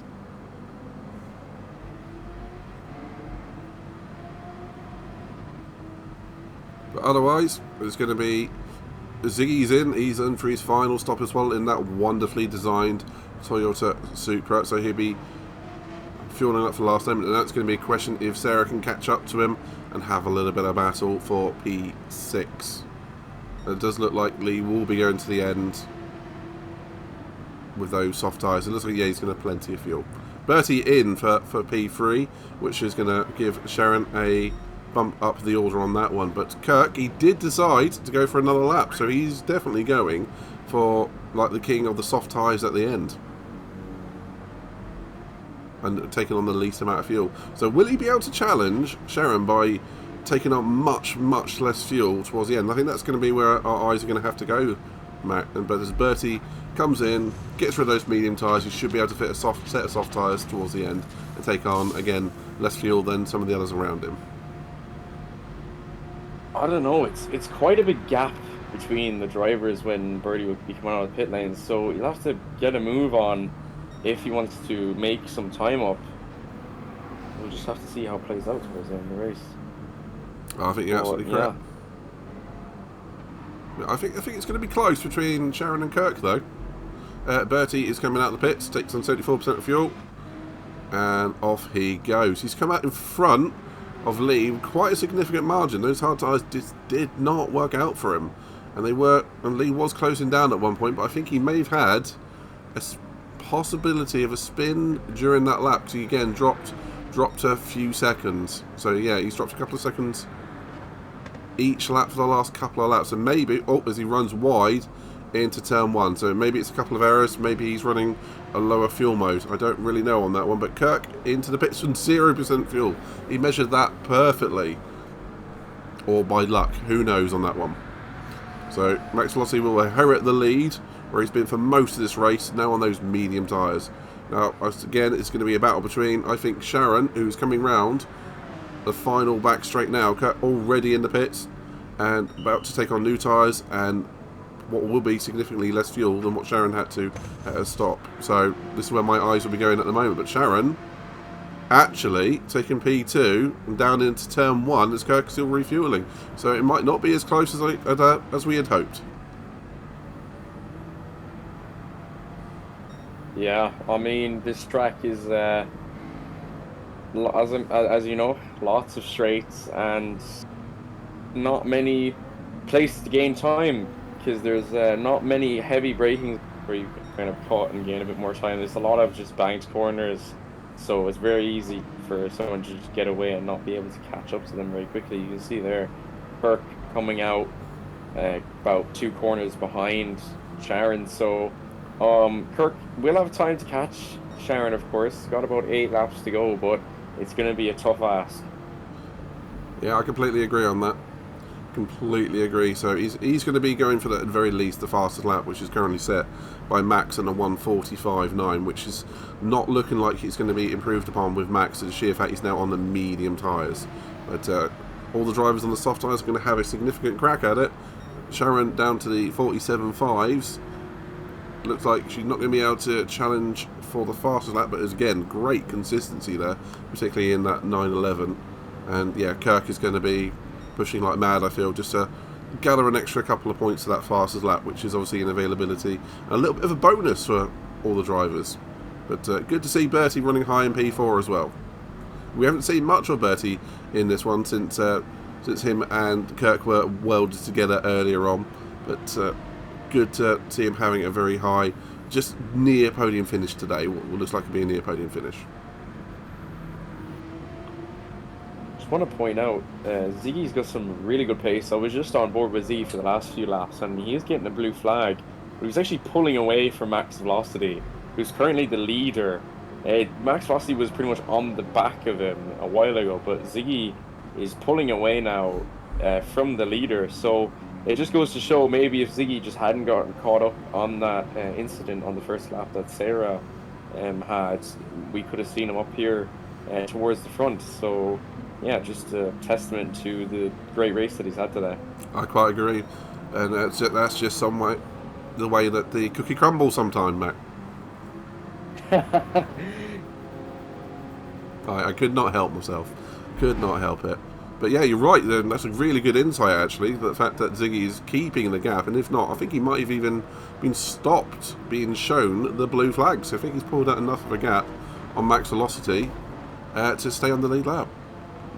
Max's last lap was a 48.9, and I can say from a lot of experience, and so will probably Sarah, that the McLaren, since you get it on medium tyres, it feels like it's a bit off. It feels like the balance isn't there, and some drivers really, really struggle with it. It goes back to that point that we said earlier, when particularly Sophia, as an example in Barcelona, was just as fast on the medium tyres in the Corvette. But that said, this is a race with the championship where you have to use 2 compound tyres, but I have to say Max would have played a little bit of a blinder there in using the medium tyre when it best suited him. As he runs a little bit wide in turn 1, he's going to be very careful not to pick up a penalty for that, but maybe he's played a blinder and just waiting to use the medium tyre when it mattered least. If he'd used it in the opening sector of the race, it would have been involved in traffic and potential incidents. But now he's on the slower tyre when it matters least, so bit of a blinder from Max, I feel. As Ziggy sets his personal best too. That's good pace from Ziggy. Yeah, and yeah, just as you mentioned, like Max using that soft tire advantage just to pull away at the start, and now managing that gap on the medium tires. But yeah, Ziggy personal best, about 8/10 off of Max's purple, and that was when Max was on softs as well, but lower fuel than Ziggy has right now, I believe. So still a bit of time for Ziggy there if he had a bit of lower fuel in the tank. But yeah, I mean, what is there to say? There's drivers very focused on their keeping it on the track. I mean, there's quite big gaps right now. Even if the driver was to make a mistake, they probably wouldn't get punished much for it. But I think just, people will say this race might have been a bit of a slow burner, but I think that's just a testament to all the drivers' consistency today, not making mistakes and just driving. I wholeheartedly agree. Sharon does skip over the top of the curb there on the back section, narrowly avoiding or perfectly avoiding any sort of penalty for shortcutting there. So well done to Sharon. But I completely agree that that where the drivers are at the moment, they're extracting the best out of themselves in their car, and that's a testament to their ability. So I think a lot of the drivers deserve, a lot of credit for how they've managed themselves and their cars in this race, and particularly their own strategy. So well done to the Blue Lobby for putting on a good strategic race, and well done to particularly the top 3 drivers who've done obviously the best out of a lot of them. Not to sound like Will Buxton, but at the end of the day, sometimes strategy is king, particularly with a race like this. Like you said, if you get away from a car behind you in this, it's very, very difficult to change your strategy and catch up. So very, very well done for them to maintain their consistency across this very, very long and I think difficult race, because it's so bumpy. It's such an opportunity to light the rear tyres up and end up in tears. So well done to all the drivers so far. Unfortunately, it's happened. Of course, Ziggy has fallen behind max velocity, so maybe he wanted a lap less, maybe he's let him through, or maybe he's had a little bit of a half spin. But it doesn't matter too much. It looks like he's got 6th position wrapped up. Yeah, I think potentially max velocity setting a purple lap time, if I'm not mistaken. No, he hasn't. Okay, never mind.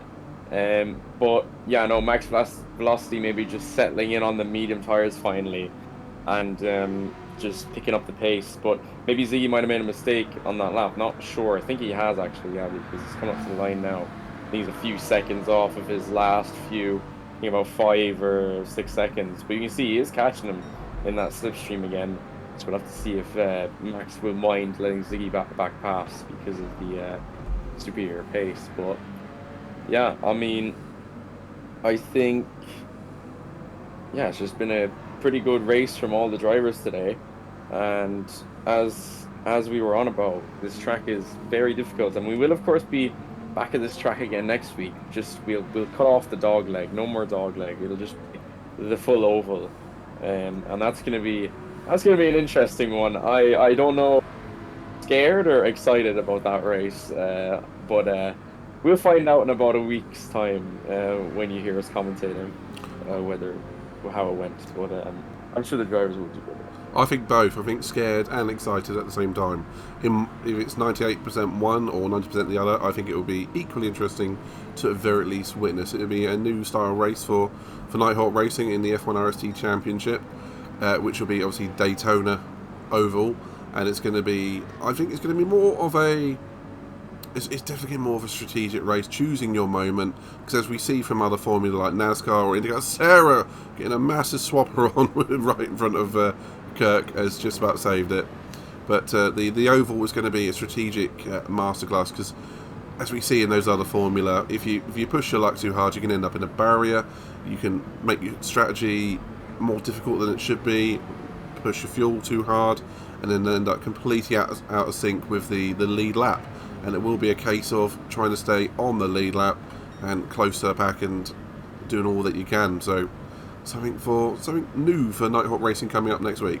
But obviously, as I said earlier, don't forget to check out the Red Lobby as well, which is another interesting race full of a few drivers. And as unfortunately, we've just been on board with Sarah, and she has unfortunately face planted into the wall. But maybe hidden opportunity, park it in the pits, new fresh soft tyres, fix the damage, and maybe attempt a fastest lap. She's got a gap to Simon, maybe she can recover something. And I think, yeah, it was a Haslett that we lost earlier on. I thought we might have lost another driver there for a moment, but we started with 9, we're still at 8. But I have to say, I think we have to start talking about driver of the day, Mac. I've got one in mind in particular. Maybe 2. What's your thoughts? Good question. I think. Let me try to predict who you're thinking about. All right, I'll try and predict who you're thinking about. You try and predict who I'm thinking about. All right. Well, I'm thinking about Sharon and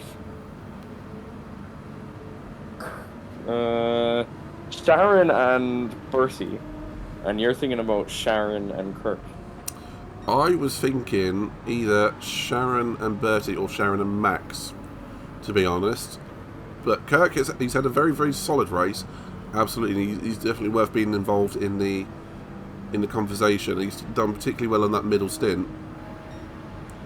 But yeah, Bertie in that Aston, I think he's definitely worth a shout as well. I'd be inclined to agree with you, actually. Perhaps Sharon and Bertie equally, not devaluing Max, but he's been out in the lead and he's just kept that, done nothing wrong at all. But I'm happy to say I'm very, very proud of our admin Bertie, who has hosted this event for us and done very, very well, and also Sharon in that 911, which is not known for being a great long run car, but obviously very, very consistent, and she's made the absolute most of it as well. So I've been inclined to agree with you, Max, to be brutally honest. Yeah. How do you think though Max Velocity does? Well, obviously we'll decide our drivers of the day after the race, like officially. But I do think maybe Max Velocity, I would add in simply for the fact 650S, I would say, is not a very good car around tracks like this where there's long straights. It's very much it's not one of the cars I think of being the meta. I know a lot of the 650S drivers will disagree with me, but I'll be honest, I don't think it is. But to drive a car outside of the meta and do this well is quite something. So I think, he definitely deserves a lot of credit. I'll agree with you on that. I would absolutely agree with you on that. So we'll hold off that verdict to the end. We've still got another 2.5 laps before the end. So, well, about just over 2 laps for Max himself, who has been, as you can see from his lap times, very, very consistent. He's starting to get down into the low 47s, high 46s on the medium tyres, which is absolutely brilliant pace. He would have done very well in the red lobby for this event as well. But next race, I think that's where we'll be seeing him. So he'll have to test his mettle amongst the red lobby drivers as well.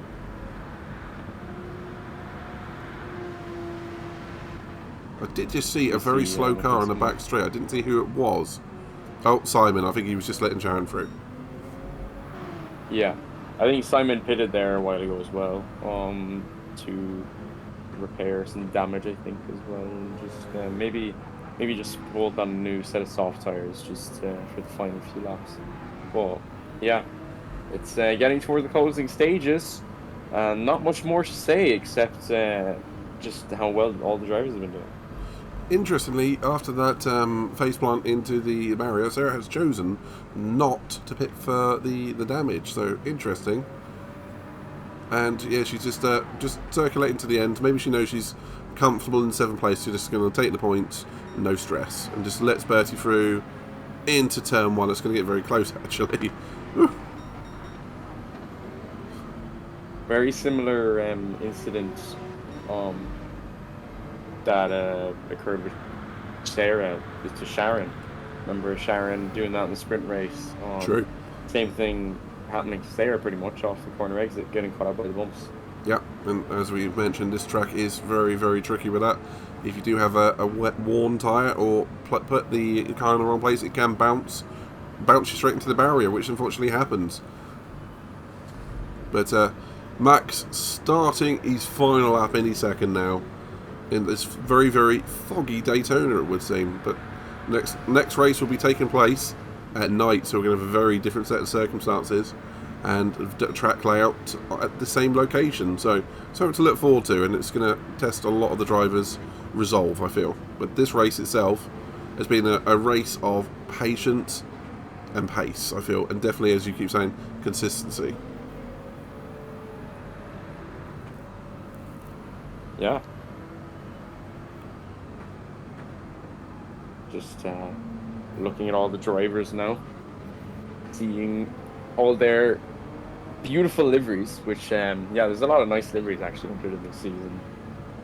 Of course, there are livery regulations that I sometimes don't follow back in the season 1 and 2. My bad, guys. And we always noticed. But yeah, but you see now Max Velocity heading into this left-hander before the long banked left-hander that follows it, as he can just take in a nice little victory lap for himself. No one really around him. It's been quite a dominant lead since the start of this race, not faltering at all, just keeping it on the track and keeping his car up to speed when it was needed. As he heads into chicane now, I'm sure we'll be seeing this guy in the red lobby next week, and I thoroughly look forward to it, to see what he can do to challenge some of the red lobby drivers and give him a run for their money. So as we head now into this final corner, take it away, Midnight, for the final classification. Well, as you quite rightly say, Max been fairly dominant today. Max Velocity hitting his max velocity all the way around this final corner. He's going to take the victory for the feature race round 4 and does so, ending on a very, very consistent 47.5, and absolutely should be proud of himself.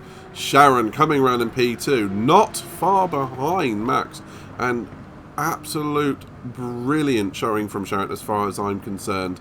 So kudos to the eSports driver herself. But Kirk, unfortunately, having a bit of a slower first stint, but is going to come away with a brilliant P3. Maybe strategy not working out brilliant for him, but I know he's going to be happy with a podium, and well deserved. And a personal highlight for myself, seeing Bertie P4 only a few seconds off of the podium himself. He's well thoroughly deserved haul of points, and in that Aston Martin, which is not the easiest car to drive, not the most economical or the fastest, has done very, very well. It's good to see it.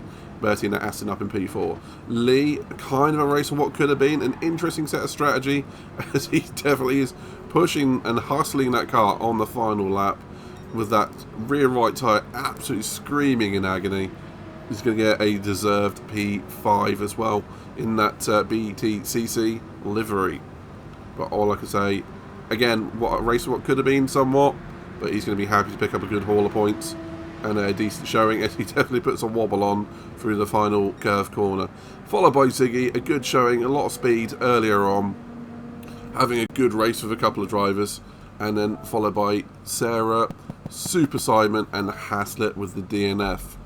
So Sarah again was one of those victims of that first corner issues, and a race of, I'm not going to keep saying it, but a race of what could have been.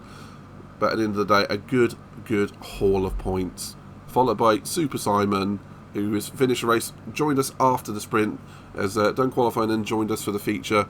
Great to see him. He's still learning. He's only, I think, 14th or 15th competitive race on GT7, so it might even be less than that. So absolutely great to see him on the track, still learning, and he's picking up pace every single race.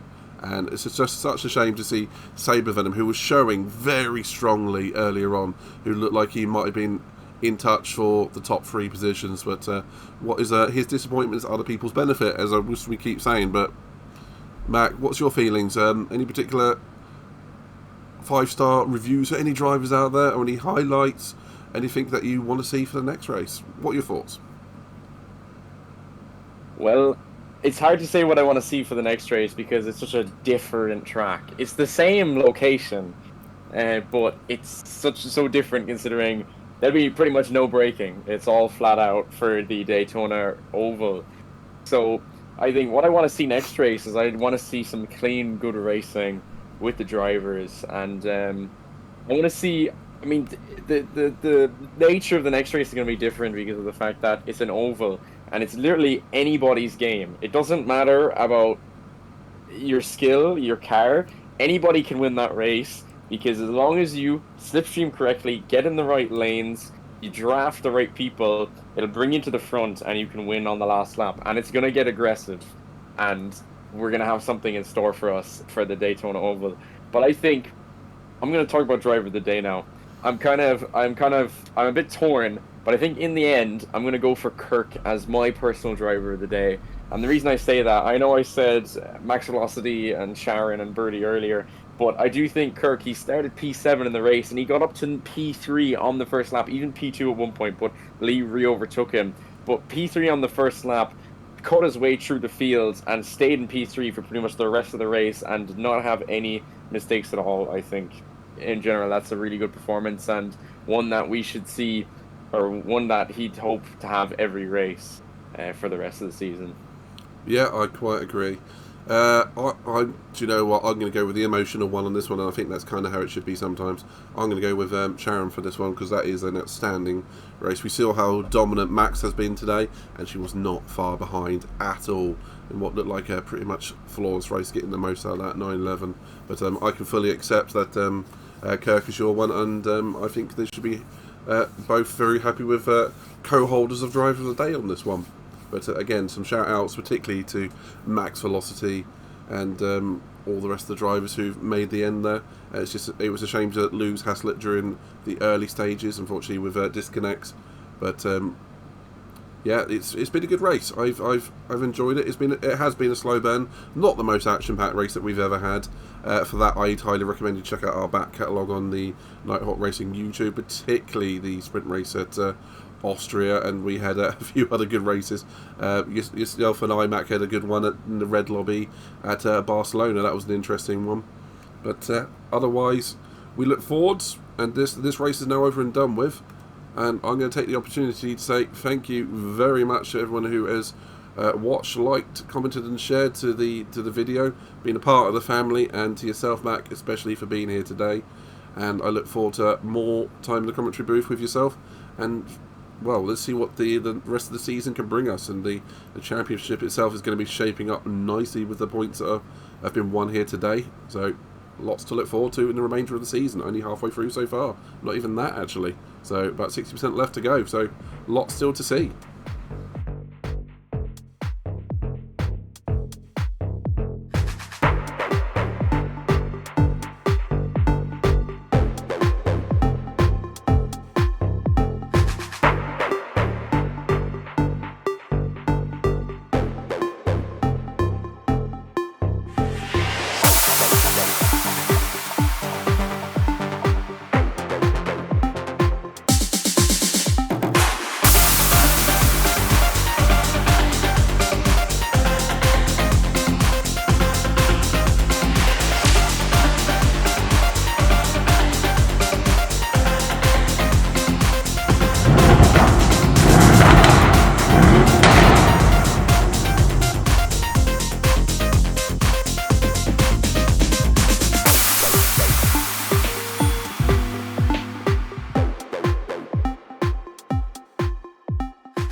Okay, sprint race. Unexpected to finish second, especially starting from the back. But I do think probably I don't deserve that as incident lap 2, turn 1. Sharon, my apologies. I braked as usual. You were already on the brakes because there's a lot going on ahead of you. I hit you. You lost control. I tried to avoid you. I couldn't. I'm really sorry. All on me. My fault. You didn't deserve that. But yeah, after that incident, was interesting. I managed to get myself up to 4th place before my wheel disconnected. So I had a bit of an auto drive around the banking there, trying to reboot my wheel. Finally got it back up and running after the bus stop chicane. I think I was in P8, a long way behind. And thereon followed 6 laps of absolute blast. I think I managed to fight my way back up to second. Yeah, I did. Yeah, I finished second, which was great. Fighting through the field, I really enjoyed that. Well done, Lee. I couldn't catch you. You were too far ahead. But yeah, thank you everyone for that. And again, I am really sorry, Sharon. My fault. I messed up. Oh. But yeah, well done everybody. Great race. Okay, feature race. So I qualified on the soft tyres. Everybody else, pretty much the whole field, I think went medium, which was interesting. So I kind of knew that right from the get-go I needed to break free from pole position. I needed to get ahead, put at least a 2-second gap on you all, and then I think I had the pace to get away, which I did in the first one. I'm not quite sure what happened on that red flag incident. I haven't seen a replay. I have no idea. I was 5 seconds up the road. Didn't want to stop, but there you go. We did. I'd like to see a replay of that. Who knows what happened? I think it was Bedlam behind me. But anyway, so yeah, red flag. So then we reset, went again, and wow, this was messy, to say the least. The first 2 laps, plenty of incidents to go over. So I start at the beginning, got away, not a great start, into turn 1. Car crashes into the back of me, pushes me wide. I'm on the marbles, into turn 1. And then the next braking zone does the same thing, runs into the back of me, pushes me wide in the marbles. I get a really bad exit. I can't escape you guys. You're right on my chuff still. After that, I managed to put in a couple of really quick laps. I think the fastest lap was the following lap. Managed to distance Sharon. And from there on in, it was just a simple case of managing that gap all the way to the line. So it was very uneventful for me after lap 3. Just a case of putting those standard laps in, trying not to make too many mistakes. I actually had a disconnect as well on my wheel again after the pit stop. It was weird. It's just the car was just not turning. So I reset my wheel again, and after that, all good, all the way to the line. So yeah, it's nice to win that. My first sprint race, not my sprint, my first feature race win, which was good.